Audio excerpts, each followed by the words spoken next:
Okey, Assalamualaikum warahmatullahi wabarakatuh. Selamat petang. Okey, saya nampak ada 13 peserta, 14 peserta PRS Sulong. Okey, terima kasih sebab sudi luangkan masa. Saya minta masa awak sekejap. Okey, okey, nama saya Cikgu Dian Azrin binti Abdul Rahim dari SMK Munshi Abdullah. Okey.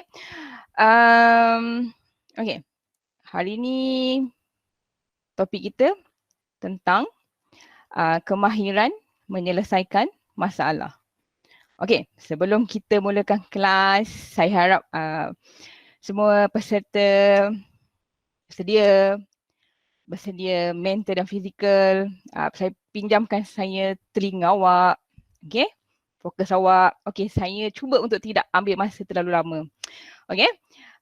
Okey, kita tengok slide yang pertama. Okey.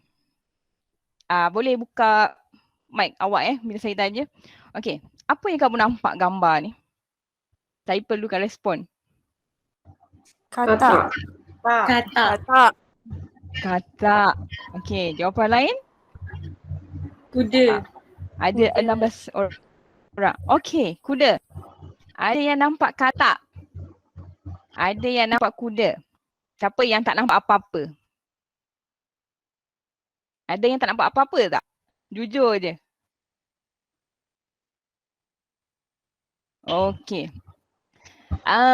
Yang nampak katak tu nampak kuda tak?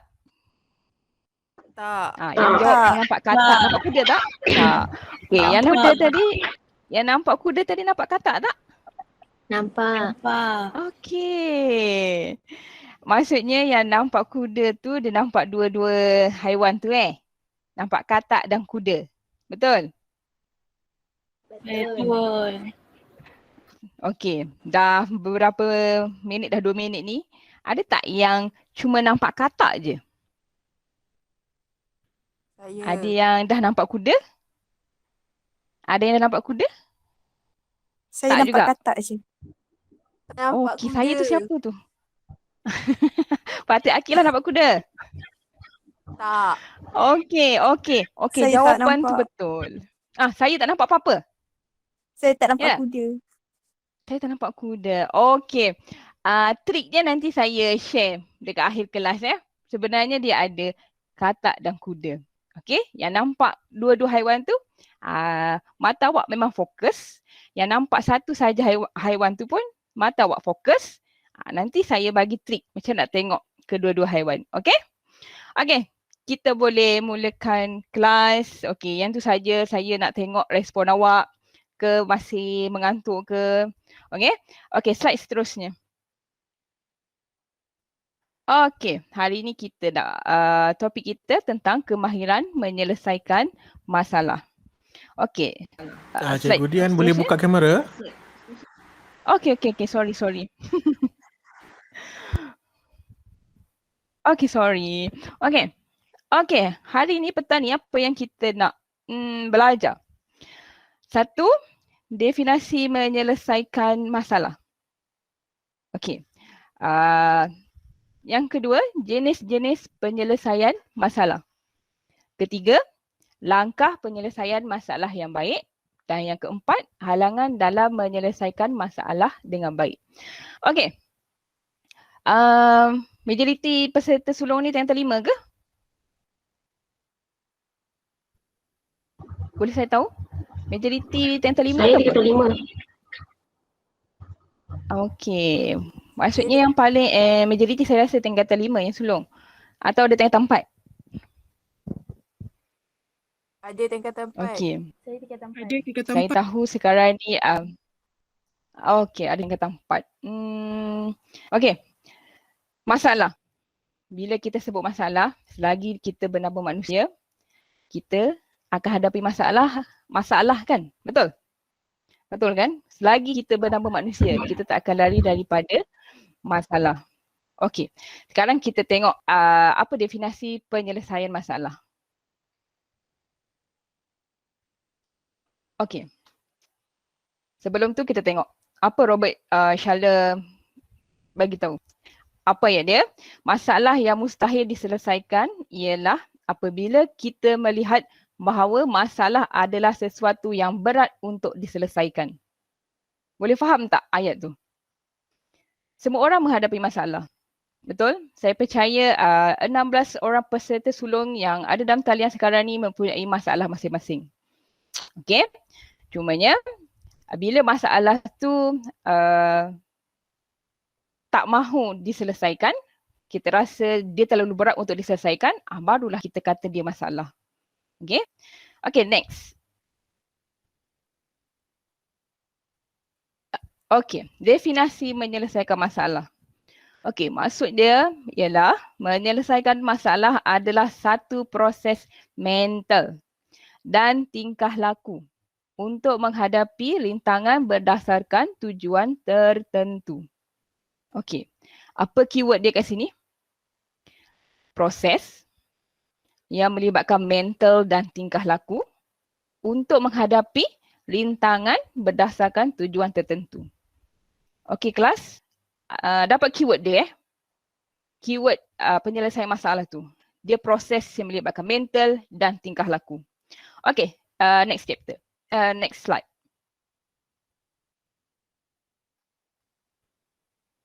Okey. Penyelesaian masalah boleh jadi cabaran kepada seseorang.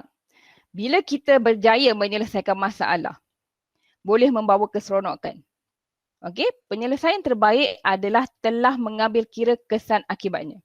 Okey, contoh yang paling hampir dengan peserta-peserta sulung. Kelas PDPR. Isnin kita semula PDPR kan? Okey. Kelas bermula pukul 9. Isunya yang selalu saya hadapi masalah murid susah bangun pagi. Okey. Bila saya teroka, kenapa susah bangun pagi? Isunya yang pertama, main game waktu malam, layan media sosial sampai tengah malam. Jadi waktu tidur dia cuma 2-3 jam. Jadi itu dia tahu habit dia tu akan menimbulkan masalah kepada dia dan juga guru subjek dia. Okey? Okey, sekarang ni masalah tu perlu diselesaikan. Okey. Untuk selesaikan masalah tu, dia melibatkan keyword tadi tu. Mental dan tingkah laku. Okey, nanti kita go through apa yang saya masukkan. Mental dan tingkah laku. Okey. Next slide. Okey. Objektif penyelesaian masalah mudah je. Apa je masalah yang kita hadapi, kita cuba untuk selesaikan. Dan objektifnya satu je. Untuk mencari penyelesaian terbaik. Betul kan? Apa sahaja masalah yang kita hadapi, kita berharap kita boleh ambil penyelesaian terbaik untuk diri kita dan orang-orang di sekeliling kita. Okey, itu objektif penyelesaian masalah. Okey, next.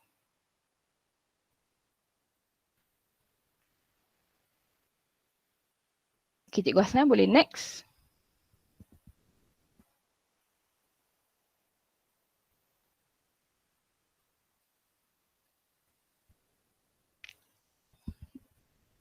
Cikgu Hasnan? Boleh next chapter. Next slide. Okey. Okey. Kita lihat subtopik ni. Jenis-jenis penyelesaian masalah. Okey. Penyelesaian masalah secara saintifik. Yang pertama. Okey. Yang pertama jenis penyelesaian masalah secara saintifik. Okey. Mengadakan hipotesis iaitu ramalan yang munasabah berdasarkan pemerhatian. Okey, nama pun saintifik kan? Okey, dia lebih kurang macam awak buat uji kaji sains dalam makmal. Mesti ada pemerhatian. Kat situ keywordnya pemerhatian. Okey. Yang kedua, mengumpul maklumat iaitu pengumpulan data yang bertujuan untuk menguji hipotesis yang dibuat. Okey. Contohnya, kajian kes, soal selidik dan sebagainya. Okey. Yang terakhir sekali ialah membuat kesimpulan. Okey, ini yang saya cerita ni jenis penyelesaian masalah yang pertama, iaitu secara saintifik. Dia ada hipotesis, buat ramalan berdasarkan pemerhatian, kumpul maklumat. Okey, tujuan dia untuk uji hipotesis yang awak lakukan dekat langkah yang pertama. Okey, dan yang ketiga, buat kesimpulan. Sama kan? Macam awak dalam sains kat sekolah. Okey, kajian tu mesti ada step dia. Okey, yang ini pun sama. Penyelesaian masalah secara saintifik ni pun sama. Okey, kita tengok jenis penyelesaian masalah yang kedua. Slide seterusnya. Okey, yang kedua.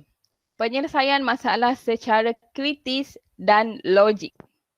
Okey, logik. Biasa dengar kan? Logik. Okey. Langkah pertama, mengenal pasti dan memahami premis masalah. Okey. Kita ada masalah. Masalah macam saya sebutkan contoh tadi, masalah bangun lewat. Okey. Kita kena pasti. Kenapa kita bangun lewat? Kenapa tak boleh masuk kelas PDPR on time? Okey, yang bermasalah tu adakah jadual terlalu awal? Adakah cikgu tu mulakan kelas terlalu awal? Ataupun masalah tu berpunca daripada kita? Kenal pasti. Okey.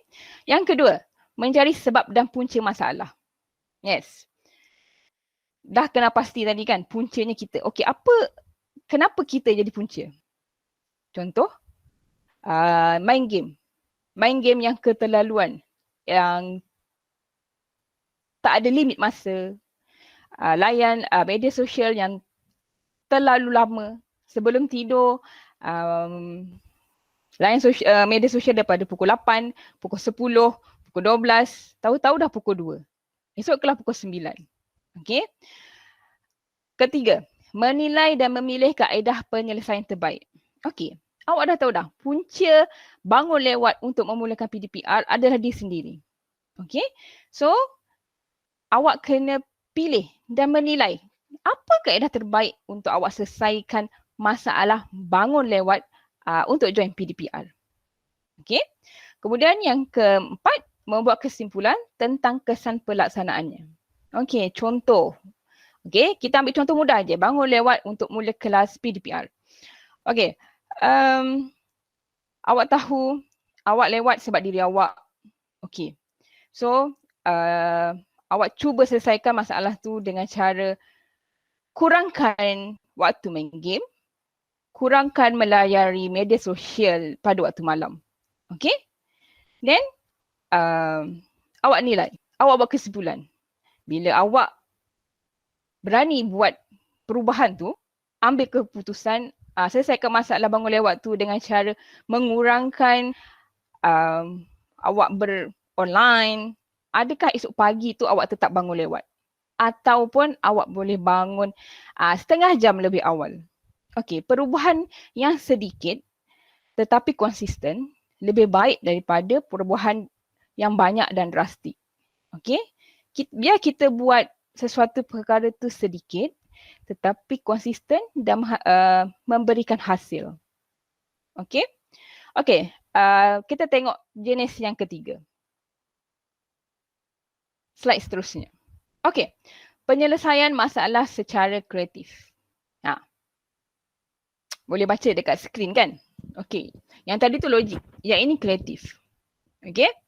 Pertama, tidak terus menggunakan kaedah pertama yang didapati. Okey, yang ini suka jana idea-idea baru. Okey? Okey, contoh macam masalah bangun lewat. Okey. Mungkin logiknya, kalau penyelesaian masalah ikut logik, kurangkan tidur awal. Cukupkan waktu tidur. Okey. Yang kreatif pula, mungkin ni. Okey. Kita bincangkan kemungkinan. Mungkin, okeylah, saya cuba untuk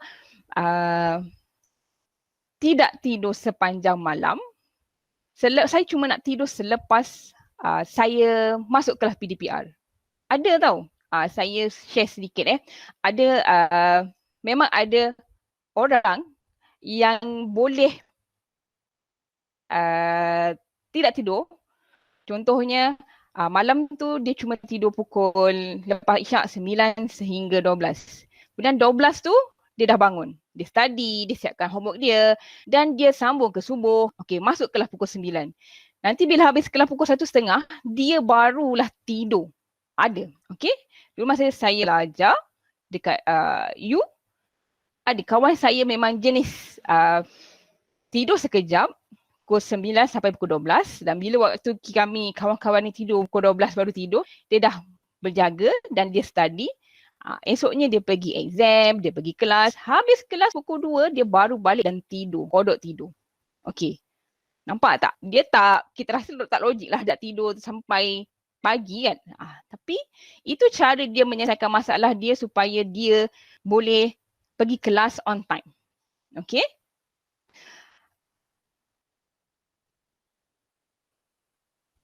Okey, yang kedua, cuba fikirkan apakah cara-cara yang mungkin digunakan oleh orang lain.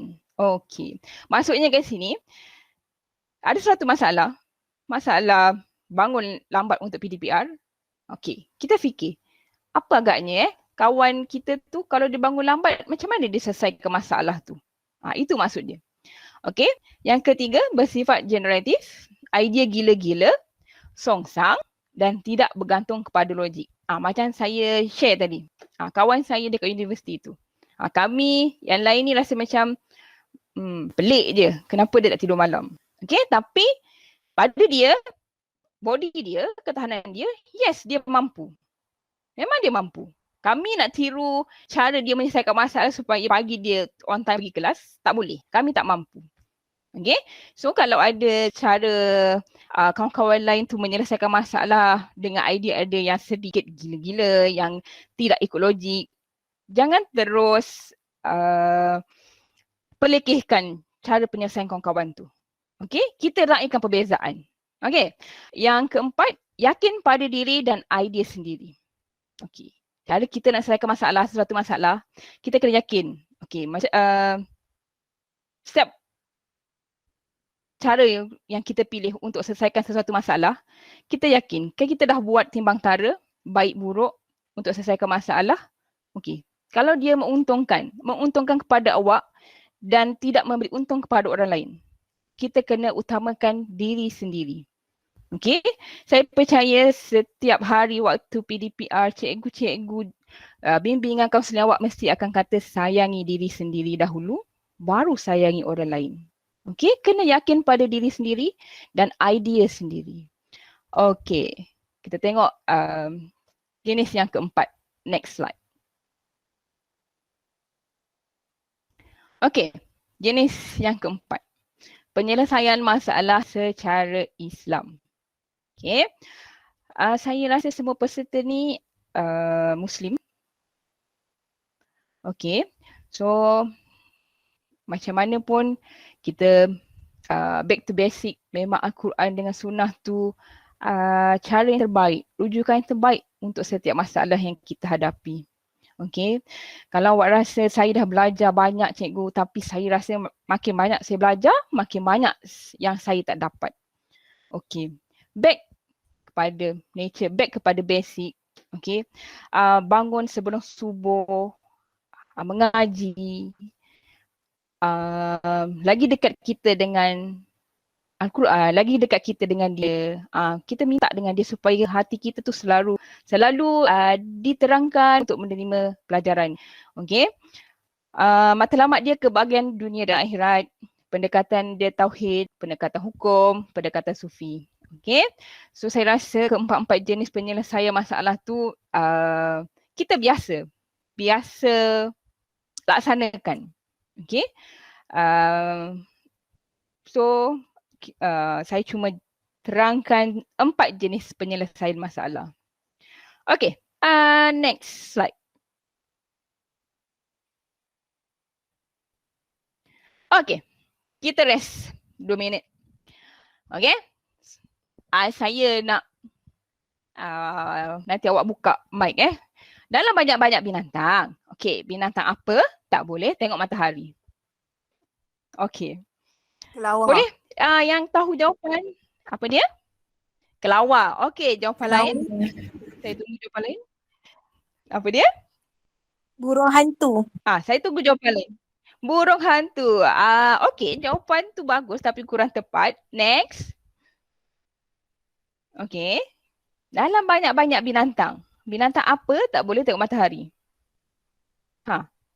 Jawapan lain? Peserta lain masih ada dalam Cacing talian dalam ke dah hilang tanah. ni? Cacing dalam tanah. Okey, good. Okey. Lain, jawapan lain? Saya baru dengar 4 jawapan ni. 4 ke 3? Peserta lain? Kita rest. Okey, saya tak nak terlalu rigid. Okey, kita rest. Dalam banyak-banyak binatang, binatang apa tak boleh tengok matahari? Jawapan lain? Ada? Ada tak? Tak ada? Ke peserta tak ada dah ni? Okey. Nurul Ain? Tak ada. Binatang apa Nurul Ain? Ya? Katak di bawah tempurung. Katak? Katak di bawah tempurung. Yeah. Okey. Macam back that yang saya terangkan tadi, jawapan kadang-kadang tak logik kan? Tapi katak di bawah tempurung. Boleh tengok matahari ke tak? Tak boleh. Okey.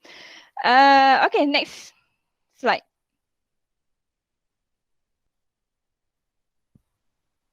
Okey, Cikgu Hasnan. Okey. Okey, yang ini yang saya nak peserta fokus yang ni. Langkah-langkah penyelesaian masalah. Okey. Ada 5 langkah je kat situ. Okey. Yang pertama, mengenal pasti masalah. Identify the problem. Okey.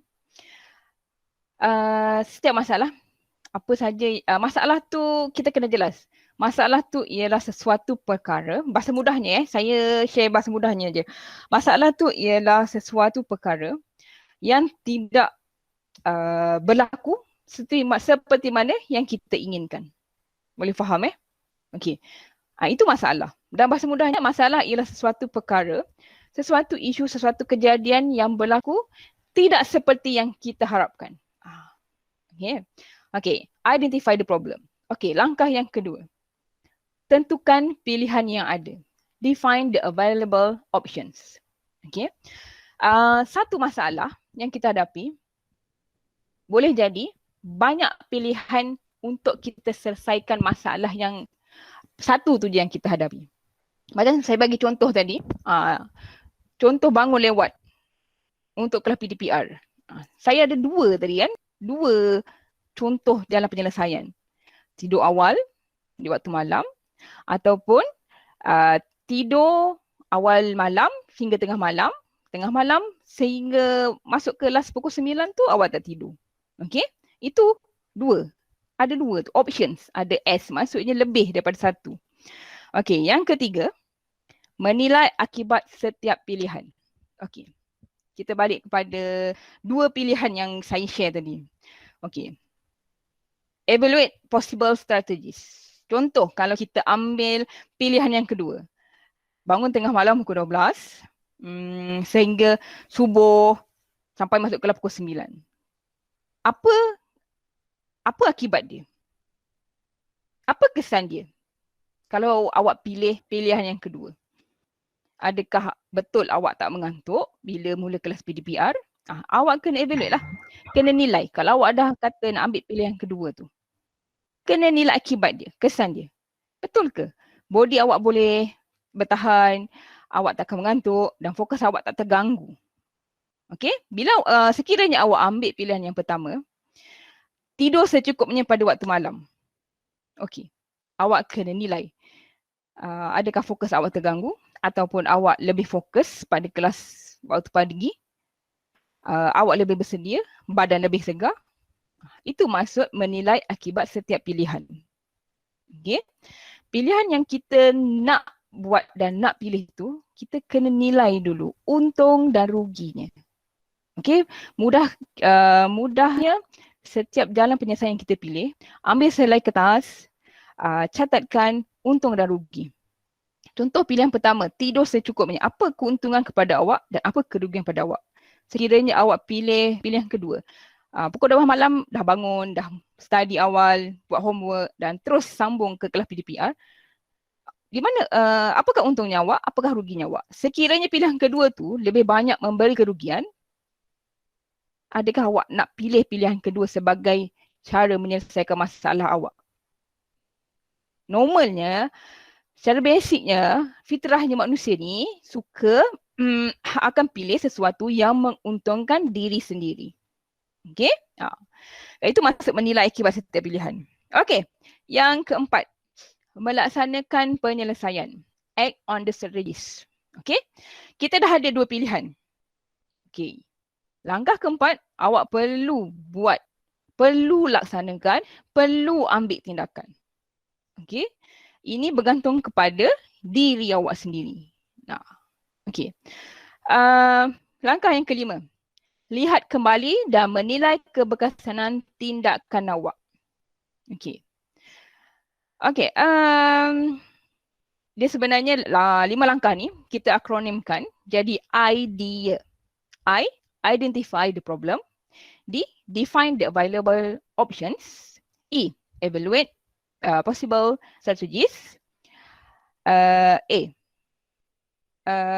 act on the strategies. Sorry, saya tertinggal L tu. L tu lihat kembali dan menilai keberkesanan tindakan anda. Okey. Macam contoh tadi kalau awak buat pilihan yang kedua, stay up dan terus sambung kelas awak, kelas PDPR. Okey. Bila awak dah lakukan, dah laksanakan jalan penyelesaian awak, awak lihat kembali, nilai berkesan ke tak berkesan terhadap awak. Kalau tak berkesan, perlu ubah jalan penyelesaian. Jangan pula bila awak dah tahu tidak berkesan kepada awak, awak statik. Statik, ulang-ulang jalan penyelesaian sama sedangkan tidak memberi kesan. Okey? Jelas Okey, next slide. Cikgu Hasnan, next slide. Okey. Halangan dalam menyelesaikan masalah. Kita nak selesaikan masalah pun, kita akan hadapi halangan. Okey.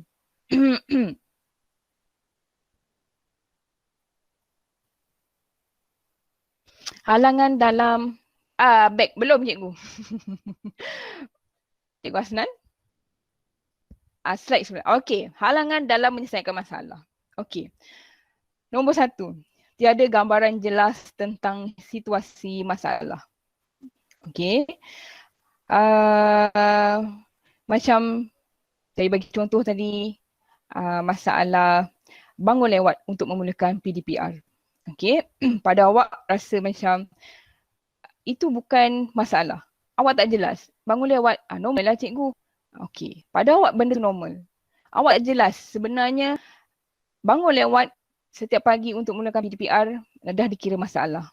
Okey. Okey. Yang kedua, sasaran matlamat penyelesaian masalah yang banyak. Okey.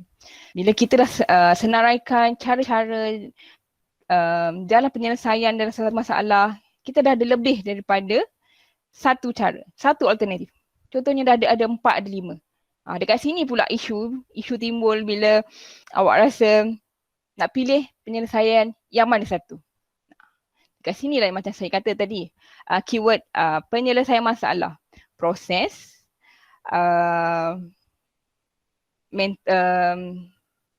perlakuan dan juga lagi satu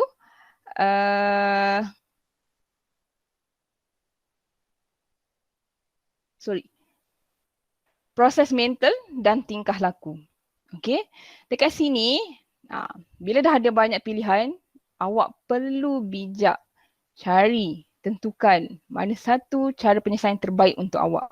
Ingat objektif penyelesaian masalah adalah mencari jalan penyelesaian terbaik untuk awak. Okey. Yang ketiga, kekangan masa. Okey. Kita ada 24 jam tapi kita ada macam-macam cerita, kita ada macam-macam cabaran untuk menghabiskan 24 jam kita. Okey. Yang keempat, cara pemikiran dan tingkah laku yang sukar berganjak daripada keadaan biasa. Okey, ini yang paling realitinya. kita sebenarnya bila kita dah ada langkah yang ideal tadi tu, dah ada 5 langkah ideal yang kita laksanakan, tapi halangan yang paling besar, yang terakhir ni. Cara pemikiran dan tingkah laku yang sukar berganjak. Maksudnya dalam bahasa mudahnya ialah kita dah tahu kita bermasalah, kita dah tahu kita perlu solvekan masalah tu, tetapi kita masih statik dengan pemikiran dan tingkah laku yang lama. Jadi awak rasa kita boleh selesaikan masalah tak? Jadi awak rasa kita, bila kita dah dihidangkan 2 pilihan untuk selesaikan isu, contoh tadi tu, isu bangun lewat, tapi kita statik. Kita tetap tidak mahu melakukan apa-apa dan mental kita pun rasa, tak payahlah buat, esoklah rasa. Akan tercapai tak penyelesaian masalah? Sebenarnya, dia bergantung kepada cara pemikiran kita dan tingkah laku. Saya suka ulang, biarlah kita buat perubahan yang kecil tetapi konsisten, berterusan supaya ada hasil. Okay? Jangan pelekehkan usaha kita yang kecil. Perubahan yang kecil itu lebih bermakna dan lebih long term punya cerita. Okay? Okay, anak-anak sulung, PRS sulung, perkongsian saya setakat ini sahaja mengenai penyelesaian masalah. Saya harap ada input yang awak dapat. Awak jelas bagaimana untuk menyelesaikan masalah. Semua orang ada masalah, semua orang ada cerita, semua orang ada cabaran, semua orang ada halangan dia. Okay. Yang penting, yang utama, cara pemikiran kita, kehendak kita, adakah kita betul-betul nak selesaikan masalah yang kita hadapi atau kita masih tetap suka tunggu dan lihat. Okay. Selalu tanam dalam diri, biarlah perubahan tu kecil tetapi berterusan, itu yang ada hasil. Okay. Okay, sebelum saya habiskan, tamatkan kelas petang ni, okay, kita tengok gambar yang ketiga. Okay, Cikgu Hasnan.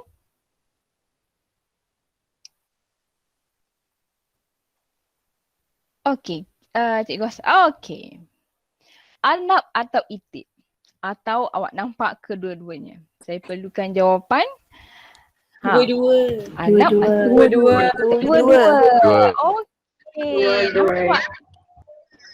Arnab dan Itik. Okay, good. Okay, saya suka. Okay, dua-dua. Okay. Okay, yang gambar katak dan kuda tadi tu, masih Cikgu Hasnan boleh tak back gambar yang pertama, set pertama? Tadi tu masih ada yang tak puas hati. Dia cuma nampak katak, tak nampak kuda. Ada yang nampak kuda je, tak nampak katak. Okay. Okay. Dah tengok kali kedua ni, jawapan tu dah bertambah, dah berubah dah. Yang nampak katak dia dah nampak kuda belum? Yang nampak kuda je dah nampak katak belum? Yang tak nampak apa-apa tadi dah nampak apa-apa ke? Okay, trik dia, katak tu kalau daripada lukisan ni, dia macam dekat atas air kan? Semua orang akan nampak katak, betul? Okay, cuba awak pusingkan skrin laptop awak ke, skrin handset awak ke, awak akan nampak kepala kuda. Cuba pusingkan yang tak nampak kuda. Yang tak nampak kuda je, yang nampak kuda tu tak apa. Itu trik nak tengok gambar ni. Okay. Saya harap yang tak nampak kuda dah boleh nampak kuda dah. Okay, jelas nampak kudanya tau. Nampak rambut-rambut kuda sekali. Okay, untuk tugasan kelas saya petang ni, mudah je. Mudah sangat. Yang penting awak buat. Tu je.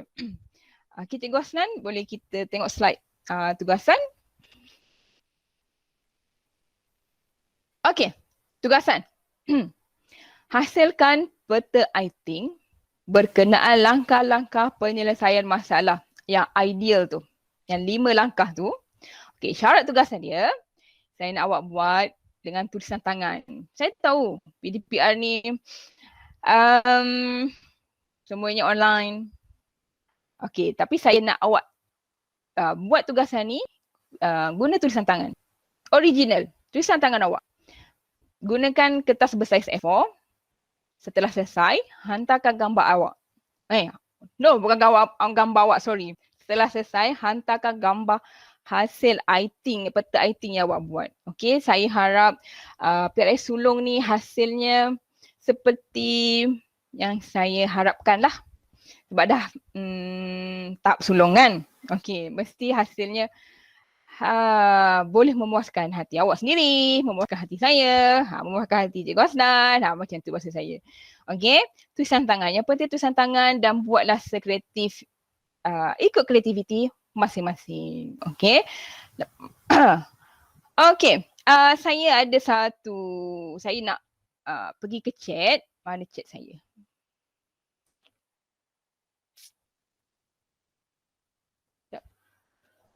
Okay, saya nak share satu game. Saya nak you all buat game ni just for fun. Okay, jap.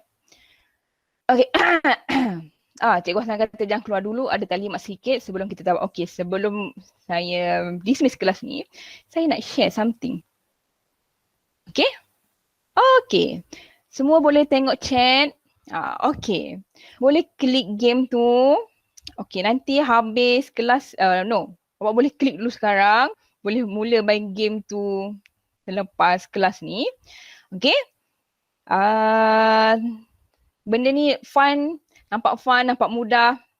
Kutip Apple. Tapi percayalah dia boleh menyebabkan awak geram dengan skrin telefon awak, skrin komputer awak. Yes. Okay. Use your finger to point the apples on the tree and check the agility of your hands and brain. Keyword dia tu hands and brain. Okay? Okay. Kalau tak ada apa-apa, saya tamatkan kelas saya petang ni dan diharapkan anak-anak PRS sulung terus bersemangat untuk menyelesaikan kursus PRS Awesome ni. Tinggal beberapa je kan? Okay? Okay. Terima kasih kerana sudi luangkan masa. Dan terima kasih juga kepada Cikgu Hasnan. Okay? Jumpa lagi. Assalamualaikum. Terima kasih Cikgu. Waalaikumsalam warahmatullahi wabarakatuh. Terima kasih kepada Cikgu Dia di atas kesediaan untuk berkongsi. Tajuk yang ketiga, topik yang ketiga iaitu kemahiran menyelesaikan masalah. Diharapkan dengan perkongsian daripada Cikgu Dian tadi dapat memberi gambaran serta membantu PRS sulung dalam membuat menyelesaikan masalah, menguasai kemahiran menyelesaikan masalah supaya dapat bantu rakan-rakan lain dengan lebih baik lagi. Baik. Saya tak nak ambil masa yang lama, dalam 1 atau 2 minit saja. Hari ini saya just sekadar untuk buat refreshment, ulang balik.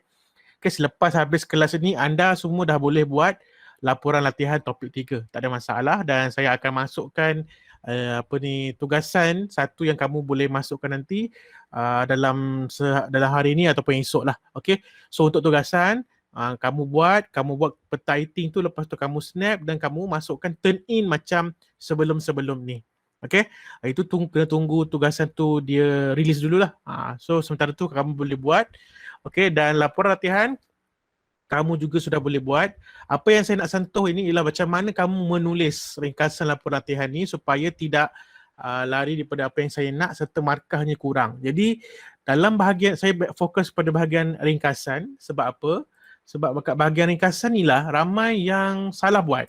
Okay, ramai yang salah buat dan menyebabkan markah dia rendah. Okay, so apa yang saya nak jelas kat sini, kalau boleh, bila sebut bahagian ringkasan, saya nak kamu tulis apa yang sedang kamu ataupun telah kamu jalani pada hari ini.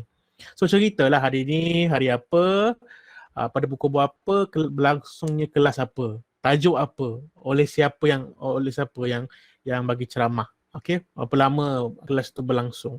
So lepas tu kita lah, okay, hari ini belajar pasal apa? Pasal kemahiran menyelesaikan masalah. Okay, dalam kemahiran menyelesaikan masalah ada apa.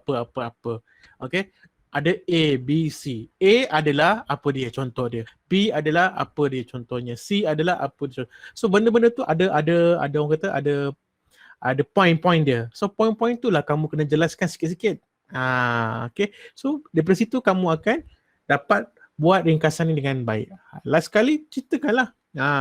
Okay, tapi saya tak nak kamu tulis dekat dalam ringkasan tu. Okay, selepas habis kelas ini saya mula sedar bahawa kepentingan kemahiran ini. Itu bukan. Itu masuk dekat bahagian refleksi. Okay. Itu masuk dalam refleksi. Jangan tulis dekat ringkasan. Kalau kamu tulis ringkasan, dia bukan lagi ringkasan. Dia jadi refleksi. So bila kata saya sedar, saya akan gunakan pada masa akan datang, saya akan ajar kawan-kawan yang lain, semua tu, itu semua dekat refleksi. Jangan masuk dalam ringkasan. So ingat 70% markah barulah kamu akan layak untuk ke topik yang terakhir nanti, iaitu topik yang kedua akhir. Topik yang keempat. So alhamdulillah setakat ini kamu telah berjaya menyelesaikan 3 topik. Tahniah, tinggal lagi 2 topik sebelum kita berjaya menamatkan kelas kita dan juga bengkel kita ini. Okay? So itu saja daripada saya.